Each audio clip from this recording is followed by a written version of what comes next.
Loh ini kan rekam suaramu. Benar apa? Kok buat lagi ini? Kok kayak santai juga gak apa-apa. Ya sampai ya. Oh coba tunggu tuh mahasiswa dan. Itu psikiater. Assalamualaikum warahmatullahi wabarakatuh. Assalamualaikum. Iya terus. Sebelumnya mau maaf ya Mbak ya. Ini kita mau tanya-tanya. Kan kita dari Surabaya ke sini nih. Buat Minggir ya. iya waduh. Loh, se-effort itu lah Dewi. Suaranya Apa? Suaranya kena terasa. Ini bisa orang nih. Oh gitu dah. Iya, kita rekam ini videonya. Oh lah, ya. Tapi itu CTRL apa? Nah kan kita hari ini kan mau mengangkat tema kita. Ini kita mau tanya-tanya kesannya gimana. Bosan dia. Iya, ya. Di video nggak apa-apa atau Gak apa-apa. nggak apa ya? Sebenarnya nama siapa? Nama sama ya usianya berapa? Namanya Nanda, usia 21. Kegiatannya sehari-hari apa? Biasanya kuliah terus sama ngajar di Bimbel Kuliahnya di Universitas Negeri Jombang. kuliah pagi apa kuliah sore itu Pak di sana? Pagi, tapi untuk semester 5 ini dikonversi jadi nggak ikut kuliah, jadi ikut program kampus mengajar. Berarti pagi ya? Nah terus kerjanya biasanya ya apa? Jam kerjanya? Jam kerjanya malam. Berarti kuliah pagi terus malam kerja gitu ya? Iya, Di mana kerjanya? di Bimbel Workshop. Maksudnya kerjanya itu setiap hari apa? Iya, setiap hari, setiap Senin sampai Kamis. Itu kan mixto. Berarti Jumat, Sabtu, Minggunya libur.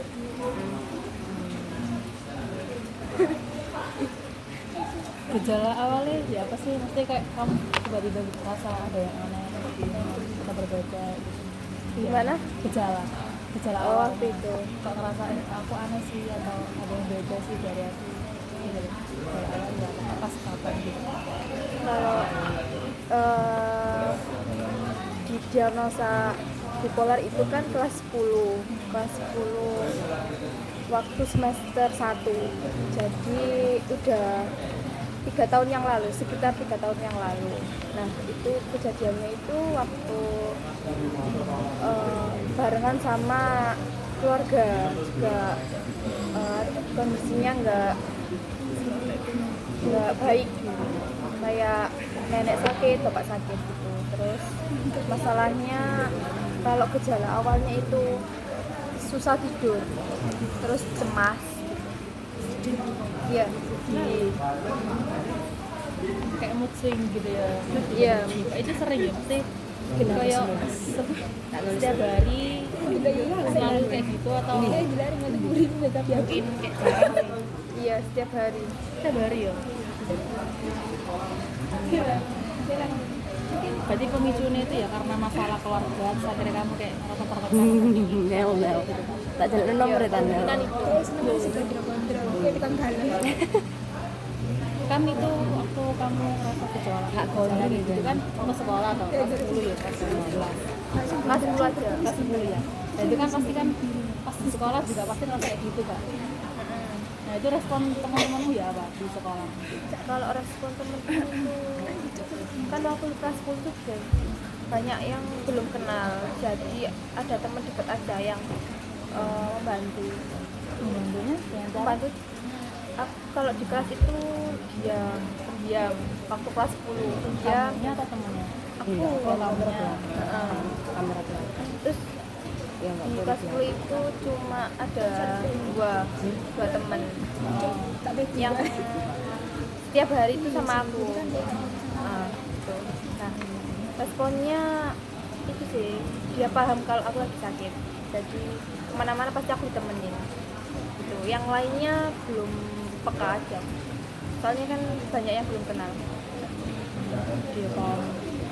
Terus ada pas kamu dia paham oh iya. Ya paham kalau aku sakit. Dia menerima sih temanmu ya. Ya Nah terus setelah kamu tahu gejala itu, akhirnya ya apa? Tindakannya apa dari orang tuamu atau dari dirimu sendiri itu gimana? Kalau dari ibu itu awalnya dibawa ke kayak kiai gitu, bukan paranormal, kiai di desa. Terus katanya nggak kerasukan, kan pikirannya ibu itu kayak kerasukan gitu, ternyata enggak. Terus ibu kepikiran membawa ke psikiater Jombang di rumah sakit pelengkap. Rumah sakit pelengkap. Jenengin rumah sakit pelengkap. Iya, rumah sakit pelengkap. Di Jombang kota itu kan. Jadi sini paranormal itu cuma sekali kok, atau sampai berapa kali? 2 kali. Dikasih minum-minum gitu nggak? Iya, pasti. Tapi nggak ada efek ya, kayak efek atau enggak ya? Terus waktu kamu datang ke sekolah itu pertama kali apa sih yang ditanya sama sekolah, apa psikiaternya gitu? Apa ya? Apa kamu langsung ceritain aku punya masalah gini-gini, karena kan mungkin kamu nggak mau kayak terbuka gitu kan, kita ada kayak gitu. Oh, pertama Kamu dibanting kali dulu sama psikiaternya. yang pertama kali ditanyakan itu Setengah saat kamu apa yang kamu rasakan? gitu ya? Iya, Kira-kira kamu ya apa? banyak lupa sih, tapi yang paling aku ingat itu aku jawab nggak kenapa-napa. Ya itu aja sih mbak. Terus awal itu dikasih kayak lembar tes, jadi aku isi tes gitu. Isinya kamu tuh kayak apa? Tes psikolog, jadi dikasih lembar kerja yang berisi kayak tes psikolog waktu di sekolah. Sekolah. Heeh. Waktu di sekolah itu kan sering nang SMA masuk jurusan itu tes psikolog. Enggak, ini maksudku sih nak takut iki ndek psikiater iku deh ngapain gitu loh. Ya biasanya kayak di sekolah aja. Iya, kayak gitu tesnya. Heeh. Wah. Terus ada kayak tanda tangan bersedia gitu kan? Bersedia melakukan konsultasi dengan psikiater, ada nggak gitu? Nah, Nggak ada ya. Soalnya berarti dari sana ya berarti setuju. Kayaknya ya. Kan kalau misalnya konsultasi online itu baru nih persetujuan kan. Dan setelah dia datang dari lokasi kan dia setuju. Iya, nggak ada yang baru. Kan tadi kamu bilang yang pertama kan kayak bilang nggak kenapa-kenapa, terus akhirnya kamu bisa buka. Dari kemarin itu pas waktu konsultasi itu yang keberapa? yang ketiga Itu baru bisa buka kamu Iya. kenapa dan lain-lain gitu ya. kan yang pertama itu dites, kemudian psikolognya itu tanya ke ibu. Tanya ke ibumu. Bukan ke aku. Terus langsung dikasih resep dokter itu, suruh minum. Terus beberapa, kalau nggak salah 1 bulan atau 3 mingguan itu disuruh kembali kontrol lagi. Buat yang keempat. Ya buat yang keberapa? Tapi Maksudnya piye? Yang pertama kan dikasih resep. Ini ngomong maksudnya piye? ya. Pertama dikasih resep, terus Ya. Terus kalau nggak salah 3 minggu atau 1 bulan lagi disuruh kontrol. Oh, kontrol. oh berarti kayak kontrol apa? Rawat apa, jalan. rutin ya. Iya. Tapi waktu kontrol itu apa obatnya itu saya tetap segitu-segitu aja. Apa Yang pertama ada- cuma 1. Terus kontrol kedua ditambah.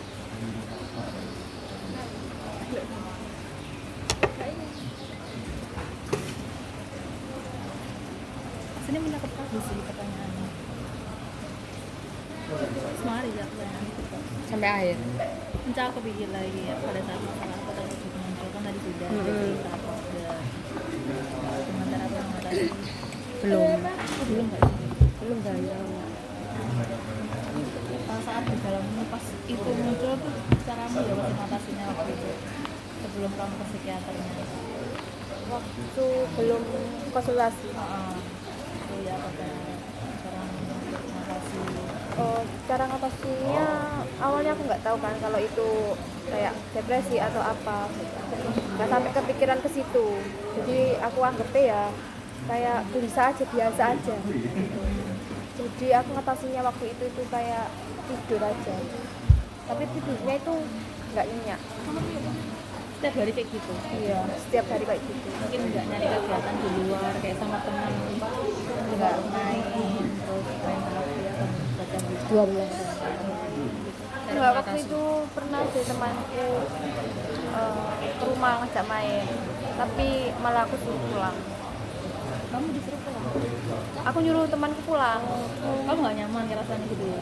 Nggak nyaman soalnya ya itu tadi, kayak di pikiran tuh kayak bisa aja, nggak mood kayak Pusing. jadi kayak gini, nggak, bukan waktunya untuk bermain. Jadi aku di rumah toh. Soalnya ya itu tadi suasananya gelisah. Ngasihin diri. Dalam Ngasihkan diri. nggih. Kalau misalnya mbaknya dengan kayak mencoba main gitu tetap ngerasa gelisah lah. Misalnya waktu kumpul-kumpul gini main nongs ngopi gitu tetap ngerasa gelisah. Waktu bipolar itu aku nggak pernah main Sama sekali. Sama sekali. waktu bipolar. Jadi ya itu tadi, mengasihkan diri, nggak mau kayak komunitas sama orang lain.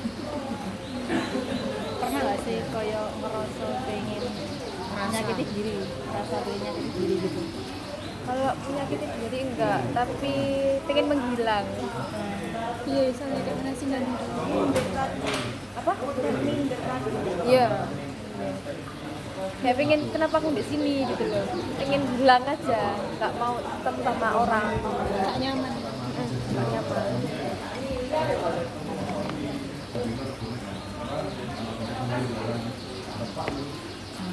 Nomor berapa sih? 13. Itu kan kalau kan masalahmu kan ibaratnya ini kan udah selesai ya nggak selesai banget, cuman kan udah hampir selesai dari sakit ini. Itu yang mau rasain pertama kali waktu kamu udah lepas dari bipolar itu kan itu ya Kayak sadar aja sih, kayak ternyata yang kemarin-kemarin itu aku sakit gitu, sakitnya sakit yang nggak bisa disembuhkan. Nah, kalau nggak bisa disembuhkan berarti aku sebisa mungkin buat berusaha untuk ini biar nggak kambuh lagi gitu, kayak lebih dewasa aja, ngerti kalau ini penyakitnya nggak bisa disembuhkan, berarti aku harus menjaga diriku lebih baik lagi. dan ini lebih ke kesadaran diri ya. Iya benar, sadar diri aja. Soalnya kalau misal kita kayak meratapi terus gitu tambah iya. Soalnya pernah juga sih ya, meratapi terus nangis gitu. Tapi kalau kamu kayak misalnya kan sebelum sama kita kan pasti pernah lah ya cerita ke orang-orang gitu. Cerita tentang Ke yang bipolarnya. ya entah itu teman dekat atau saudara gitu. Kalau cerita tentang itu cuma beberapa aja, teman dekat aja. Itu sebenarnya yang kamu rasain waktu kamu lihat respon mereka itu ya apa sih? Dan respon, alhamdulillah responnya baik. Jadi kayak, soalnya aku yang tak kasih tahu itu nggak sembarang orang gitu loh. Jadi kayak ngerasa ya kayak kedukung gitu ya. Iya, alhamdulillahnya.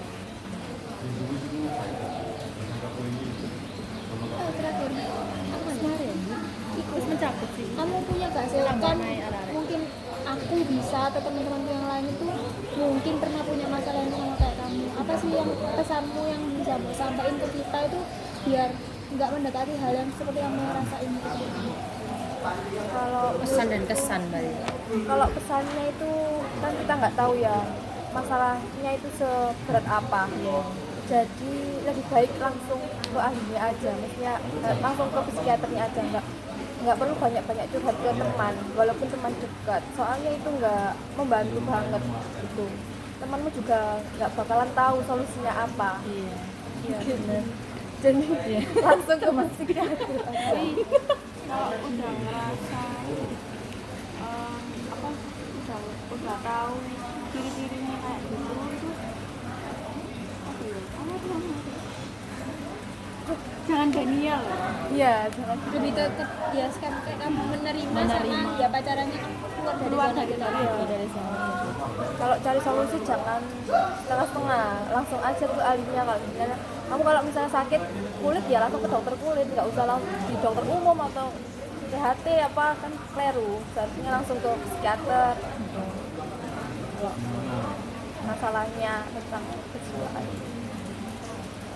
Oh, tapi pada saat memutuskan untuk ke psikiater itu ada rasa malu kek atau apa? Karena kan iya stigma orang awam itu kan kalau kita masuk di sana berarti kita kan gila gini. Gila, stigmanya tuh gila. Oh iya. Pernah ngerasa gitu nggak? Kalau aku jelas banget merasa kayak isin gitu, kayak di tempat tunggu itu kan biasanya. Nah itu yang masuk itu cuma aku toh, yang polis jiwanya itu kayak dilihatin apa sama orang-orang itu pasti ngerasa minder, malu atau gimana itu pasti. Terus kalau di sekolah itu gak banyak juga yang bilang aku gila. Oh gak ngerti sih Cang? Oh iya dah. Iya. Kok banyak yang bilang gitu? Iya. Kelas 10 itu kan orang kan nggak ini ya, nggak mesti kan Mbak kalau responnya gimana. Ada yang bilang aku merasukan, ada yang bilang aku gila. Itu kelas biru. Kelas 10. Soalnya Kak kan Kanel, aku kan kelas loro yo sak kelas. Iya. Cuman kayak dhek wis mulai membaik yo. Terus arek-arek yo enak pas kelas loro kan. Kayak asik-asik. Kelas 10 ya yang jenenge arek ya. Iya sih, emang kalau pas masa-masa peralihan kan itu barisannya anak-anak ke najis jomplang pasti. tapi kok mereka itu sampai tahu tuh ya apa? Kan aku pendiam Mbak waktu di kelas itu. Kalau dijak omong itu diam aja kayak apa? Kelas Iya. Kelas 10 Kan aku nih. naik kelas 10 deh. Lah, gurunya ndak. Saya itu guru paling. Jadi kelas 10 cenderung diam gitu kan di kelas. Tapi pernah kampus yang sampai nangis tiba-tiba nangis gitu. Di kelas tiba-tiba pernah kamu nggak? Oh, sering. Kalau di kelas 10 itu waktu bipolarnya Sering nangis deh kelas tanpa ada sebab. tanpa ada sebab. Mungkin itu sih jadi faktor anak akhirnya tahu kamu gini gila atau lain kayak gitu. Karena kalau mbaknya tadi kan bilangnya karena aku diem mbak di kelas. Menurut aku diem tuh nggak bisa jadi patokan. Ada ini gendeng ya nggak bisa. Iya sih, soalnya kan Jadi mungkin ada muncul gejala lain-lain. di umur segitu kan ya awam gak sih tahu kayak Awam. gitu. Jadi dia pasti mikirnya kayak wah hari ini Enggak, itu temanku mungkin dia punya bilang kayak gitu tuh gara-gara aku waktu kelas 10 itu pernah nangis sampai jerit-jerit di kelas.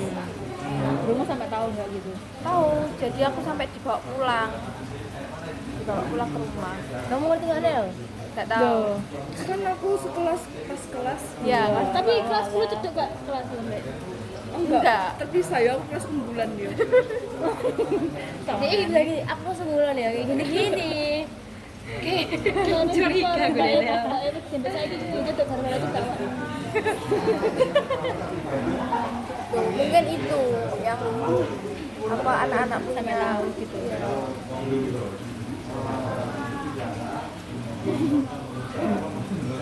Jangkepnya 20 menit. Next. Tapi aku responnya waktu itu ya gimana ya, kayak mau gue jelasin tuh males banget, kayak aku nggak gila, aku sebenarnya itu sakit gitu, tapi males ngomongin. misalnya dia hebat ya, maksudnya setelah diguncang ambek apa ibaratnya kan pertemanan ya, pertemanan dia sampai kayak gitu, gak ada yang mau kenal sama dia, tapi setelah dia sembuh tuh dia tuh sih mau berinteraksi sama orang. Kan ada sih orang yang malah kayak trauma kayak kondangan aku oke lah harus aku sembuh, tapi kan orang-orang di pikiran orang-orang kan aku pernah kayak gitu gini kok orang nggak mau terima aku, tapi dia itu ya wes aku sembuh ya wes. Dan alhamdulillahnya kan kelas 11 itu diacak lagi, jadi teman-temannya nggak sama kayak kelas 10. Iya maksudnya kan Ya lingkungannya juga sih mendukung dia- soalnya. dia yo gak punya rasa trauma buat deket sama orang, ngomong sama orang, dia itu sok berani gitu loh, gak menutup diri juga. bisa keluar dari zona nyaman Iya benar. Iya sebenarnya mah dia kan emang waktu itu kan sendiri pengen sendiri kan. Karena aku kelas 10 sampai awal. tapi gak ngerti waktu itu sih.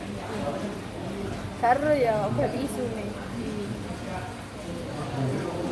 Nah, pas kamu ke psikiater itu kan didiagnosa bipolar itu kamu ya apa kaget apa Soalnya nggak tahu sih bipolar itu apa. Terus waktu di rumah searching gitu. Kalau sing aku langsung fokusnya itu penyakit yang nggak bisa disembuhkan. Itu sing aku paling iya, takut kan. Nah, terus malu lihat di YouTube juga kayak artis banyak sih yang kayak sakit bipolar atau gimana. Nah itu tak ikutin kayak cara hidupnya, pola hidupnya seperti apa, pola makannya seperti apa, terus harus ngapain aja. Jadi kayak ikuti ke kayak kesehariannya.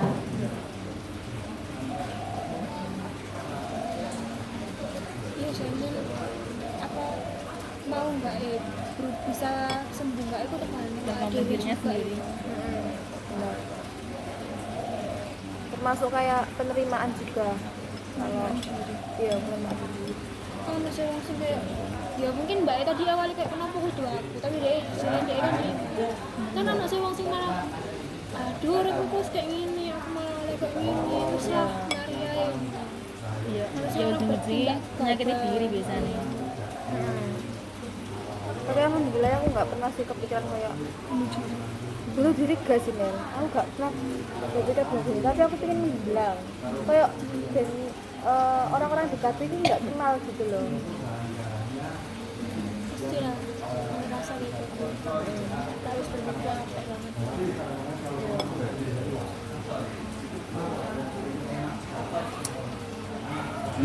Dia aku waktu kelas 10 itu kayak kalau teman dekatku nggak masuk ngono ya. Kan nanti itu aku dulu kan ya. Jadi kayak berjajan sendiri. Terus sholat duha, sholat duhur itu dewi tadi. Kan dia tuh takut kan Sebenarnya nggak takut sih mbak, cuma teman-teman yang nggak berani deketin aku. Kayak komunikasi tuh nggak pernah gitu, jarang. Bukan jarang sih, hampir nggak pernah. Ya mungkin dia takut. Perilaku abnormal, Yang nggak bisa diterima perilaku masyarakat. yang menyimpang. Jadi sehingga teman-teman masyarakat lingkungan gelocong gak bisa menerima dan akhirnya menjauh. Gitu. Menurut aku bukan bipolar ya, maksudnya kayak penyakit jiwa gitu tuh bisa disembuhkan dengan diri sendiri. Maksudnya kita sih harus bisa melawan. Contoh kayak tadi ya mbak, psikiaternya Samen tadi kan bilang kalau misalnya ini penyakit nggak bisa disembuh. Akhirnya kan Samen mikir, loh kok nggak bisa disembuh? Aku takut kayak gitu kan. Akhirnya Samen stuck di situ dan ingin berubah. Akhirnya mikirlah positifnya ya apa. Terus cari-cari di internet kayak ya apa cara pencegahannya, berarti kayak gitu kan. Iya benar. Gitu sih, iya aku sih tak lakuin ya, maksudnya sebelum aku akhirnya sedih tadi, makanya aku pengen stuck gak mau kayak gitu terus. Menurut aku sedih itu boleh, tapi jangan lupa pulang. Kayak gitu, misalnya kita nurutin sedihnya kita terus, ya wes terpuruk dan laposnya aku lahir, pasti aku mikirnya gitu. Gak ingin mati, aku lapor lahir sih, aku gak belum lahir, dek gini, uripku kayak gini. Iya benar. Terus mikir kayak gini. Soalnya kita harus bisa mengendalikan diri sendiri, nggak boleh itu apa ya nafsunya yang dewe. Terlarut dalam kesedihan. Iya benar.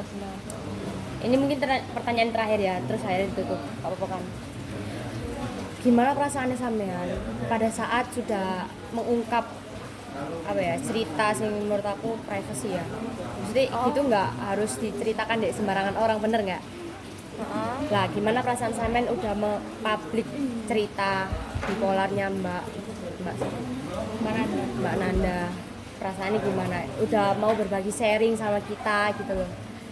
Nah, menurutku nggak perlu privasi.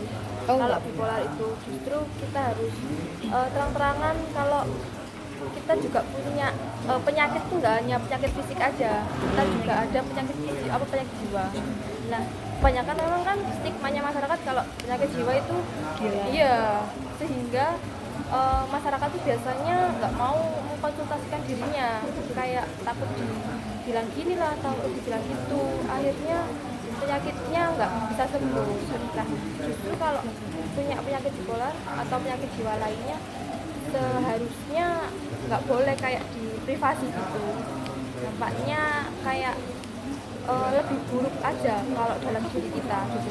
Kalau misalnya teman-teman bilang kayak nyebutnya bipolar atau sakit jiwa, nggak apa-apa. Emang kenapa kalau punya penyakit jiwa kan juga bisa apa kita kendalikan juga, pasti kan ada obatnya juga. Kenapa kalau misalnya punya penyakit yang nggak bisa disembuhkan, toh kita juga bisa berusaha biar penyakitnya nggak kambuh lagi. Intinya bisa melawan aja sih stigma masyarakat kalau penyakit jiwa itu buruk lah atau gimana lah. Seharusnya nggak boleh kayak dirahasiakan. Takutnya ya itu tadi balik ke masing-masing itu ya. Dan masyarakat itu ya biar rambut dirinya sendiri. Iya benar. Nggak disepelekan gitu loh. Soalnya impactnya nggak di dalam diri juga, di lingkungannya juga bisa punya dampak yang nggak baik kalau dirahasiakan gitu. Soalnya kalau punya penyakit ya harus disembuhkan atau cari solusi, ya dikonsultasikan. Itu aja sih Mbak. Tutup. Ya wes, assalamualaikum. Baik, terima kasih. Betul, Cok. Terima kasih banyak ya. Terima kasih ya Mbak. Ya. Udah mau sharing sama kita semua. Semoga kedepannya bisa Memotivasi. Semoga bisa motivasi yang lainnya juga biar bisa aware sama dirinya sendiri dan ya lingkungan. Ya, terima Terima kasih ya. kasih. Ya.